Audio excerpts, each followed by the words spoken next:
katika kipindi cha mwisho. Yesu anamwaga mvua ya masika kwa wale wanaotii na kuishi maisha yanayompendeza.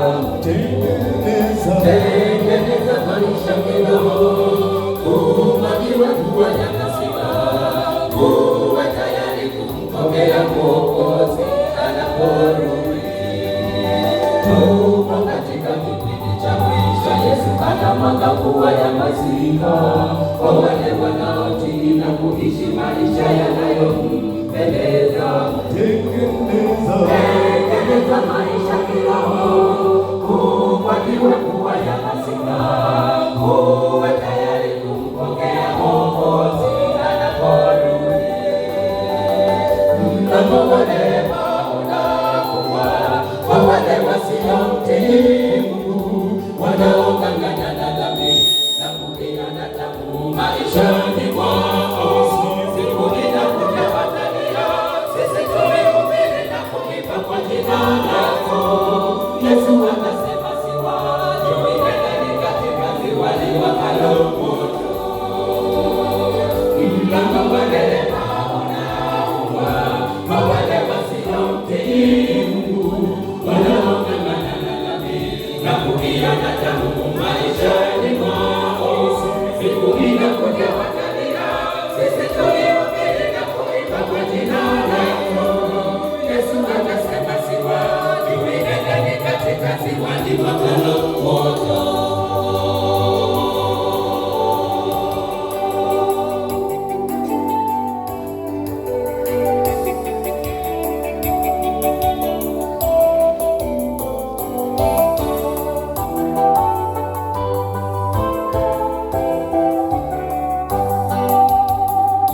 Mlango pale utakapofungwa, hakuna rehema tena kwa wadhambi. Wakati ni huu wa kufanya matengenezo ili tuhesabiwe haki. Neno hili hakika na kweli, tukikaidi tutapotea. Tuache maovu, tujiweke tayari kumpokea. Mlango pale utakapofungwa, hakuna rehema tena kwa wadhambi. Wakati ni huu wa kufanya matengenezo ili tuhesabiwe haki. Neno hili hakika na kweli, tukikaidi tutapotea. Tuache maovu, tujiweke tayari kumpokea. Mlango wa neema unafungwa kwa wale wasiomtii Mungu, wanaong'ang'ana na dhambi na kuiona tamu maishani mwao. Siku inakuja watalia, sisi tulihubiri na kuimba kwa jina lako. Yesu atasema siwajui, nendeni katika ziwa liwakalo moto. Mlango wa neema unafungwa kwa wale wasiomtii Mungu, wanaong'ang'ana na dhambi na kuiona tamu maishani mwao. Siku inakuja watalia, sisi tulihubiri na kuimba kwa jina lako. Yesu atasema siwajui, nendeni katika ziwa liwakalo moto. Mlango wa neema unafungwa kwa wale wasiomtii Mungu, wanaong'ang'ana na dhambi na kuiona tamu maishani mwao. Siku inakuja watalia, sisi tulihubiri na kuimba kwa jina lako. Yesu atasema siwajui, nendeni katika ziwa liwakalo moto. Mlango wa neema unafungwa kwa wale wasiomtii Mungu, wanaong'ang'ana na dhambi na kuiona tamu maishani mwao. Siku inakuja watalia, sisi tulihubiri na kuimba kwa jina lako. Yesu atasema siwajui, nendeni katika ziwa liwakalo moto. Mlango wa neema unafungwa kwa wale wasiomtii Mungu, wanaong'ang'ana na dhambi na kuiona tamu maishani mwao. Siku inakuja watalia, sisi tulihubiri na kuimba kwa jina lako. Yesu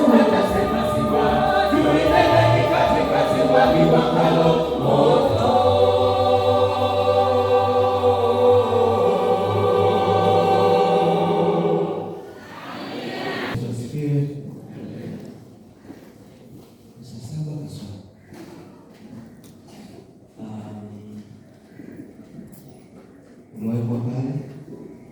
Umewekwa pale. Mchungaji anaposimama saa 7 kasoro.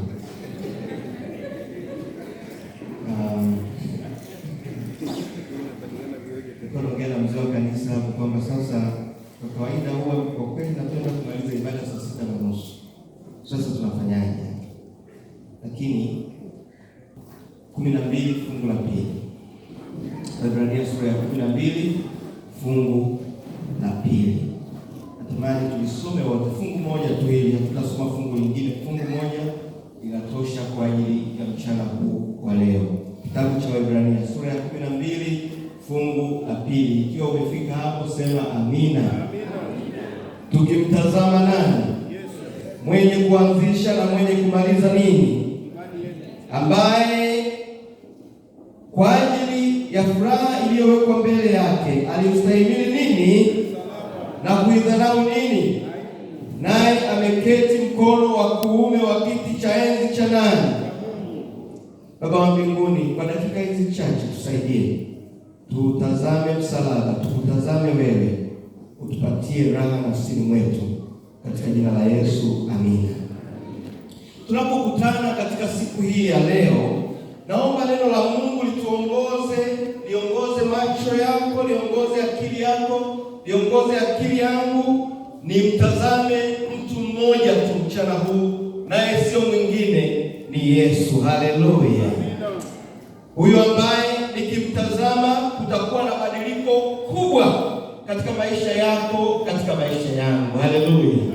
Huyo ambaye namleta mchana wa leo, tukimtazama atatuonyesha namna ya kutenda. Haleluya. Ili uweze kuchukua kitu fulani. Mbona msemi hivi, niko na watu kweli au tayari? Ili uchukue kitu fulani. Ili uchukue kitu fulani ni lazima ukitazame. Ili utembee vizuri bila kujikwaa ni lazima ufanye nini?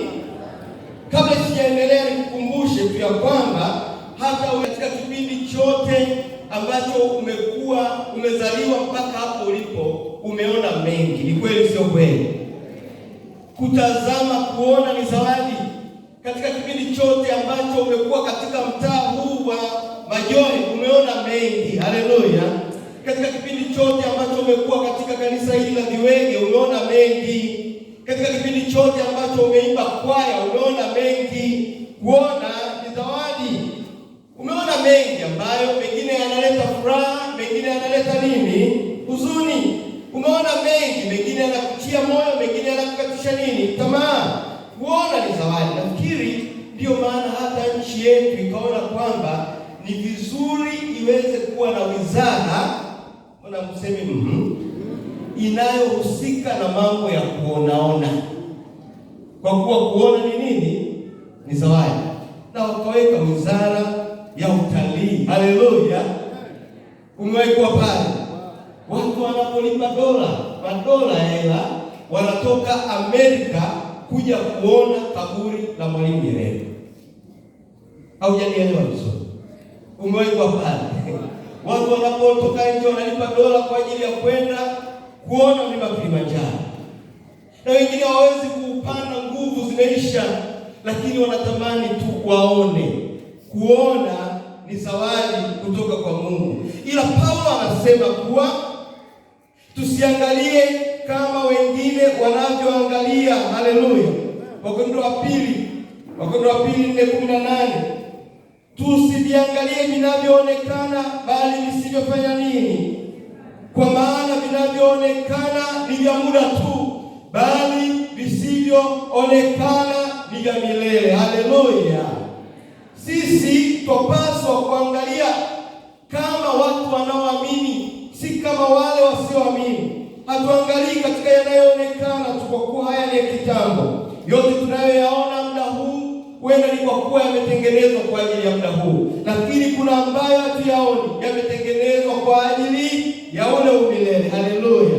Lakini kwa imani tunayaona. Unamwona huyu Mungu aliyeko hapa, huyu ni wa kitambo tu. Unaona hii suti aliyoivaa, hii ni ya kitambo tu. Unaona magari mazuri barabarani, hayo ni ya kitambo tu. Unaishi kwenye nyumba nzuri, hiyo ni ya kitambo tu. Unaona jirani yako nguo alizovaa, hizo ni za kitambo tu. Tazama nywele alizozichana vizuri, hizo ni za kitambo tu. Kila tunachokiona ni cha kitambo tu. Unaona wanawake wazuri barabarani, hao ni wa kitambo tu. Unaona wanaume wazuri, hao ni wa kitambo tu. Kuna nyakati unaona wanawake wanakufanya hata unataka kuchepuka. Nataka nikutie moyo, hao ni wa kitambo tu. Tazama visivyoonekana kwa macho vipo vya milele. Haleluya.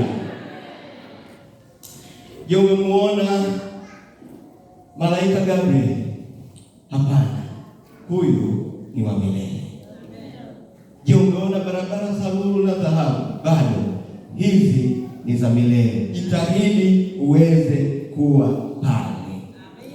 Kile tusichokiona sasa ni kwa kuwa hakijatengenezwa kwa ajili ya sasa, ni kwa ajili ya umilele. Tutakapofika nyumbani mbinguni tutaviona. Neno la Mungu linatukumbusha tumtazame Yesu atakaye tuwezesha kufika pale tukaone milele na milele. Tunapaswa, kama Waiti anasema hivi, tunapaswa kuwa Wakristo wa kweli wenye bidii, tukifanya kwa uaminifu majukumu yaliyowekwa mikononi mwetu, na tukimtazama nani? Yesu kila wakati, mwanzilishi na mkamilishaji wa imani yetu. Thawabu yetu haitegemei mafanikio yetu tu, lakini kwa roho ambayo kazi yetu inafanywa. Kama wasafiri, huenda haukupata mafanikio. Naomba upigie hapa mstari, sikilizani. Kama wasafiri wa kwenda mbinguni, huenda haukupata mafanikio uliyoyaomba, lakini kumbuka kuwa haujui na huwezi kupima matokeo ya juhudi za uaminifu wako, hata kama haujayapata sasa. Haleluya. Nataka nikutie moyo mchana wa leo, katika hali yoyote ile uwe mwaminifu. Nataka niwatie moyo mchana wa leo, kuna ndege anaitwa tai. Huyu ndege anajulikana kama mfalme wa ndege, anaishi takriban miaka 70. Biblia inasema katika Isaya 30:40-31, bali wangojeao Bwana watapata nguvu nini? Watapiga mbio kwa mbao kama nani? Tai. Watapiga mbio wala hawatanifanya nini? Hawatachoka. Wataenda kwa miguu wala hawatazimia. Bwana nisaidie mchana wa leo. Wangojeao Bwana atawapa nguvu mpya. Huyu ndege ana mahesabu makali sana. Ana uwezo wa kuwa na spidi kali kuchukua kitu kilicho majini. Kuna nyakati huyu ndege huyu tai anakuwa hapa juu, hapa angani, anatazama chini umbali mrefu, anaona samaki akiwa majini. Huyu ndege hapotezi focus. Haleluya. Hapotezi focus. Anatazama akiwa juu, anaangalia anachokitaka kikiwa chini. Kiwe kwenye nyasi yupo, kiwe kwenye maji yupo. Na hivyo kuna nyakati anashuka na mtazama, anaenda chini. Akifika hapa chini hapa, anaona kana kwamba upepo ni mkali unampiga. Ukimpiga kushoto, tai anaenda, lakini hapotezi focus kuangalia kile anachokitaka. Haleluya. Anashuka chini, upepo unampiga, anatazama, macho yake yapo kwa samaki. Akifika pale, anamkamata, anamla. Tai hapotezi focus. Mgeukie jirani yako, mwambie usipoteze focus. Mtazame Yesu. Unajua kuna wakati nilikuwa mahali fulani mzee, mchungaji akahamishwa. Na mchungaji alipohamishwa, watu wakapoteza focus. Kwa nini? Walitazama yale ya kibinadamu, wakaacha kumtazama nani? Na watia moyo mchana wa leo, tumtazame Yesu. usipoteze focus, tumtazame Yesu. Unajua huyu tai huyu anaweza kutazama jua bila kuchoka. Napenda niwakumbushe mchana wa leo kuwa tuna jambo kubwa tunalopaswa kuliangalia katika maisha yetu, sio lingine, ni kumtazama Yesu.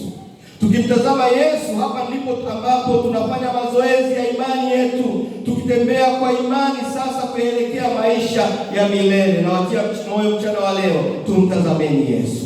Ni kweli kwamba sijamuona huyu Yesu kwa macho kabisa hivi, lakini naamini ya kwamba aliumba ulimwengu. Ni kweli kwamba sijamuona, lakini natambua kwamba aliponya wagonjwa. Ni kweli kwamba sijamuona, nakumbuka alimponya kipofu Bartimayo. Ni kweli kwamba sijamuona, lakini nakumbuka aliponya wakoma. Ni kweli kwamba sijamuona, lakini najua kwamba alikufa. Ni kweli sijamuona, lakini najua alikufuka. Ni kweli sijamuona, naamini alipaa kwenda mbinguni. Ni kweli sijamuona, najua na naamini atarudi tena. Lakini kidumu kufocus ya milele, macho yangu na macho yako yatamuona akirudi tena. Dumu kumtazama Yesu, usipoteze focus. Bado hujanielewa vipi kidogo? Waebrania 14 fungu la 4 anasema kwa imani Abel alimtolea Mungu sadaka bora zaidi kuliko nani? Kaini. Kwa imani sadaka yake ilikubaliwa kuwa mtu mwenye haki Mungu aliposifia sadaka yake, na kwa imani yake bado angali anasema akiwa amefanya nini? Amelala. Ukimtazama Yesu, hata ukilala utakuwa ungali ukinena.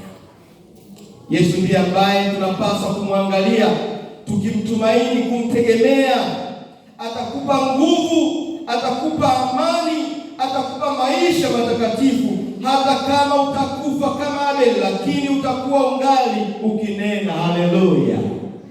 Unajua nilikuwa natazama mahali fulani, wakati fulani, mahali fulani, mchungaji alihama, washiriki wako wanaumia, wanasikitika. Na ni kweli Pastor Sungura, ngoja nikwambie, kwa hali ya kibinadamu kabisa, hao watu wamekana mchungaji wao. Kwa kweli walikuwa wanampenda. Yaani wapendwa, nashuhudia kwa kweli ya kwamba mlikuwa mnampenda mchungaji wenu. Sasa ndiye niwaambie, kule alipotoka pastor, leo na wao wanaumia kama bibi. Wengine mlikuwa mnafanya nini? Yaani hata mchungaji nikimtazama hivi, namuona ninaomba bado yuko kongoe kati. Lakini mchana wa leo tutakapomtazama, haleluya, Bwana atatuonyesha namna ya kutenda. Haleluya. Tusipoteze tumtazame nani? Yesu. Mungu anahitaji watu ambao hawataangalia dunia, hawataangalia matatizo, hawataangalia maumivu, hawataangalia kushindwa kwao, hawataangalia magonjwa yanayoandama. Mungu anahitaji watu watakaosema, haijalishi tunapitia gumu gani, katika gumu hili nitadumu kukutazama wakati wote. Umewahi kuwa pale? Umewahi kuwa pale unapoachishwa kazi na unadumu kumtazama Yesu? Vijana, mmewahi kuwa pale mchumba wako anapokuacha lakini unadumu kumtazama Yesu? Vijana sema pastor, hujawahi kuachwa. Wapendwa, tukimtazama Yesu, maisha yetu yatakuwa uinjilisti sasa na baadaye, mwisho makao ya milele. Na watia moyo mchana wa leo, tumtazameni Yesu. Katika maisha haya tunaona watu maarufu wenye uwezo mkubwa, lakini hawa ni wa kitambo tu. Ni kweli unaona mafanikio katika ndoa ya mtu fulani, usiweweseke, wewe dumu kumtazama Yesu. Haleluya. Kuna nyakati unaacha kuangalia ulivyo navyo mikononi mwako, unaangalia vya jirani yako. Wewe dumu kumtazama nani? Yesu. Kuna nyakati ukitazama vya dunia hii vitakuchanganya, utapoteza focus. Usipoteze focus, mtazame Yesu.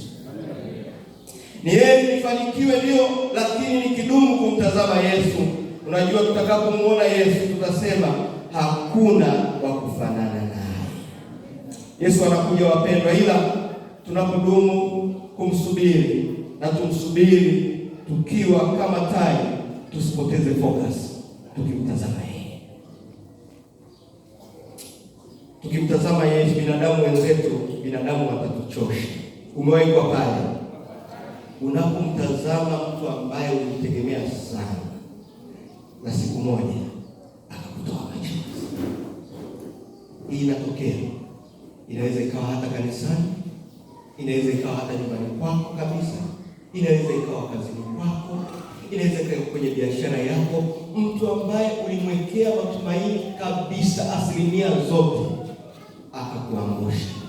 Uende wapi? Mtazame Yesu.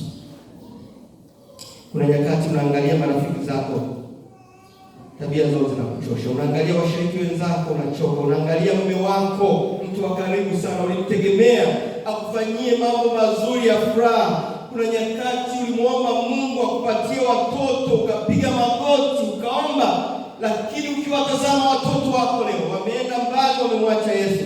Nataka nikutie moyo, jambo ni moja tu, mtazame Yesu, atawarudisha watoto wako. Napenda nikutie moyo, mtazame Yesu, utapata nguvu ya kuomba itakayobadilisha maisha hata ya ndugu na familia zako. Ni heri nimwelekee Yesu hata kama ninapitia maumivu, ninapitia machungu, niyapitie nikiwa na Yesu.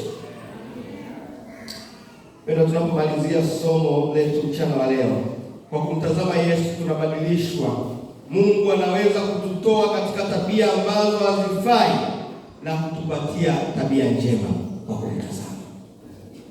Tunapomtazama Yesu tunaweka kando binafsi. Tunapomtazama Yesu tunaondoa hali ya kujali makuu. Tunapomtazama Yesu, mipango yetu inakuwa mipango yake. Unajua, ikiwa unamtazama Yesu utachota kwake maarifa angavu na neema ya pekee. Yesu atakupatia faraja hata katika machungu ulionayo. Kwa wale wanaomtumaini Mungu, kumtazama Yesu huwa ndio kauli mbiu yao, na uhakikisho ni kwamba nitakufundisha na kukufundisha njia utakayoiendea, nitakuongoza kwa jicho langu. Mchana wa leo natamani jicho la Yesu liongoze mapito yako. Tukimtazama yule Yesu ambaye kwa ajili yetu akawa maskini, ili kwa umaskini wake tupate kumiliki utajiri wa milele. Tukimtazama Yesu tutathamini upendo wake na kuitikia kauli mbiu ya kwamba mmepewa bure, mtoe nini? Nawatia moyo mchana wa leo washiriki wa Majohe, washiriki wa nini? Viwege. Tumtazameni Yesu katika mambo yote. Moja ya jambo litakalofurahisha mchungaji wetu ni kuona kwa ana washiriki wanaomtazama Yesu, washiriki ambao kwenye familia zao wanasoma neno la Mungu, washiriki ambao kwenye familia wanamwombea mchungaji, washiriki kwenye familia, washiriki ambao kwenye makanisa yao wanatoa kipaumbele kuchangia mipango mbalimbali ya kanisa. Mna kanisa hili mnalijenga, hamwezi kulijenga hili kanisa kwa nguvu za ugali na maharage, ni kwa nguvu za kumtazama Yesu. Tukimtazama huyu Yesu atatukumbusha kuwa hata talanta tulizo nazo hatupaswi kujivunia, tumepewa bure, tutoe bure. Na kwa kumtazama tutabadilishwa kwa mfano wake. Tukimtazama Yesu tutaona uso wake nao utatupatia raha. Tukimtazama huyu Yesu atatuelekeza namna njema ya kumwabudu. Tukimtazama Yesu atatuelekeza namna gani tunapaswa kula, ni vitu gani tunapaswa kula. Tukimtazama Yesu atatuelekeza namna gani tunapaswa kuvaa. Tukimtazama huyu Yesu atatuelekeza namna ya kutunza miili yetu. Tukimtazama huyu Yesu ataongoza familia yetu. Najua tukimtazama Yesu kwa kusoma neno lake, Biblia takatifu, ambacho ndicho kilele cha pekee cha kupata hekima itakayotusaidia katika maisha ya sasa na maisha yajayo. Basi wapendwa, sasa mchana huu, basi sisi kwa kuwa tunazungukwa na wingu kubwa la mashahidi, tuweke kando kila mzigo mzito, haleluya, na dhambi inayotusonga kwa urahisi, kwa wepesi. Tupige mbio kwa ustahimilivu katika mashindano yaliyowekwa mbele yetu, tukimtazama nani? Yesu. Ngeke mwenzako mwambie, mtazame Yesu uwe salama. Wapendwa, huyu tai huyu, kuna nyakati anapokuwa akishuka, anashuka, na kuna nyakati anachukua nyoka. Anapomchukua nyoka, tai anapanda juu, anafika hapa katikati, anatulia kidogo. Unajua ana nguvu, unajua ana uwezo. Akitulia namna hii, anapima huyu nyoka amekufa au yungali hai. Akiona anajitikisa, anaendelea kupanda juu, haleluya. Anapanda juu, na anafika juu, anaona mbona bado. Akifika juu anamwachia, akimwachia anajua hana cha kupoteza, kwa sababu ana focus, haleluya. Na anapomwachia nyoka yule, anaenda anapeperusha na upepo, tai hana shida, yeye anapepea juu. Akienda kushoto, tai anaenda, anamwangalia tu anashuka. Akienda kulia, anaenda naye, pepo zikimpiga anaenda. Akifika chini, anagusa chini, wenda hapa anajaribu kwenda, anamkamata tena, anampeleka juu. Wataalamu hawa wa viumbe hivi anasema anampeleka juu mpaka anapata hata taka. Umewahi kuwa pale? Nyoka anapopata shinikizo la nini? Akishamaliza ameshuka chini, sasa tai anamla, na anapomla yule nyoka, najua nyoka ana sumu. Wataalamu hawa wanasema tai hana kitu kingine anachokifanya kutoa sumu, lakini dawa pekee iliyopo ni kutazama jua. Kwa hivyo anapofika asubuhi ile, tai macho yake yapo kwenye jua. Jua linapochomoza, tai ametazama tu. Mchana jua ni kali, tai hapotezi focus, anatazama jua. Tai anapoendelea kutazama, muda inaenda jioni, anatazama lile joto linasababisha ile sumu kutoka ndani ya mwili wa nini? Wa tai. Tai anarudi kwenye hali yake ya kawaida. Nataka nikutie moyo mchana huu leo, tuna adui ambaye ni Shetani. Kuna nyakati anatuletea shida, tusifocus. Analeta magomvi, tusifocus. Analeta changamoto, tusifocus. Analeta hili na lile, tusionyeshe ushirikiano hata kanisani. Nataka niwatie moyo mchana wa leo, anapokuja mpeleke juu, haleluya. Mpeleke juu kwa maombi, haleluya. Akija mpeleke juu, peleka juu Shetani mpaka apate hata, haleluya. Tazame Yesu asubuhi, mtazame Yesu mchana, mtazame Yesu jioni, mtazame Yesu mpaka jua la maisha yako litakapo zama.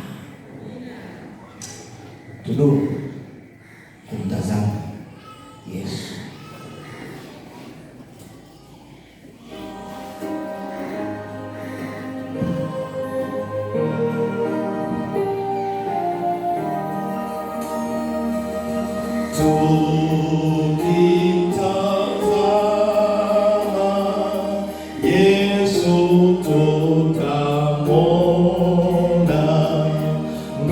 Ngambo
tusaidie tukutazame. Ikiwa tamanio lako, simama.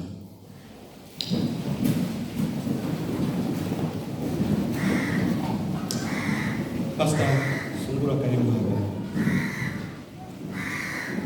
Lakini niulize swali.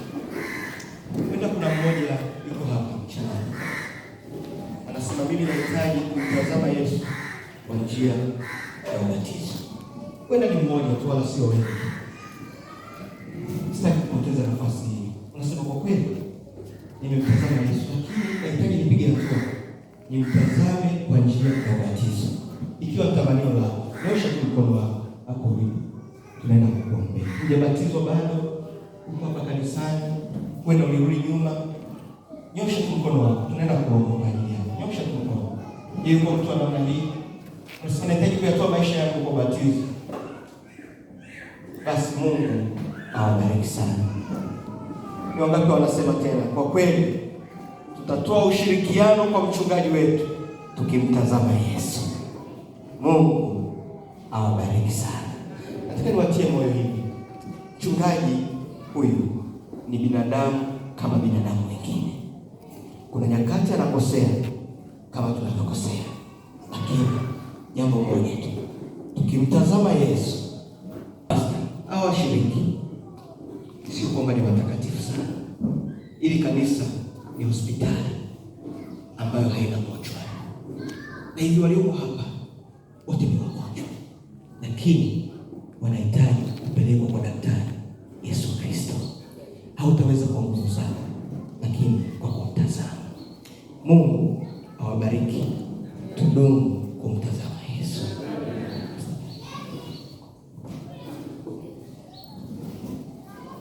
Baba yetu na Mungu wetu,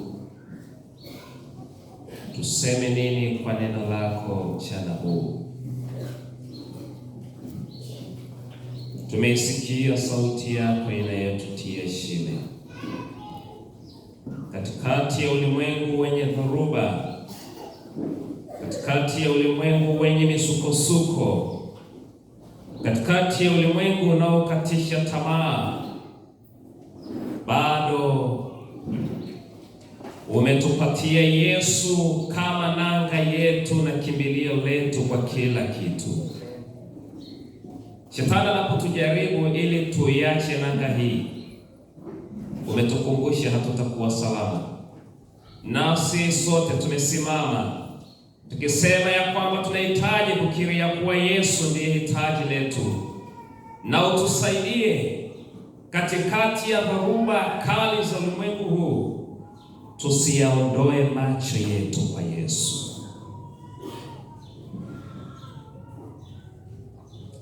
Magonjwa yatakapotujia,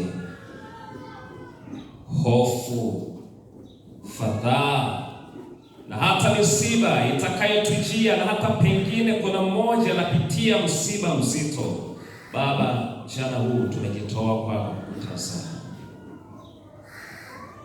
Tupatie imani hii inayokuona wewe hata katikati ya dharuba, katikati ya uvuli wa mauti. Tupatie imani inayosimama kukutazama. Sasa nilete hili kutano lote. Yesu, unajua ni dharuba zipi wanazokutana nazo. Kama tai, wasaidie kutazama wewe hata mchana huu. Magonjwa yasiwatoe katika uwepo wako. Na hivyo ninakusihi baraka ya uponyaji kwa wagonjwa waliosimama mchana wa leo. Wapo wanaopitishwa katika dharuba ya uchumi ulioparanganyika, madeni makubwa mazito yanayoumiza moyo na kupoteza hata ladha ya usingizi, na wakiwa hawajui nini cha kufanya.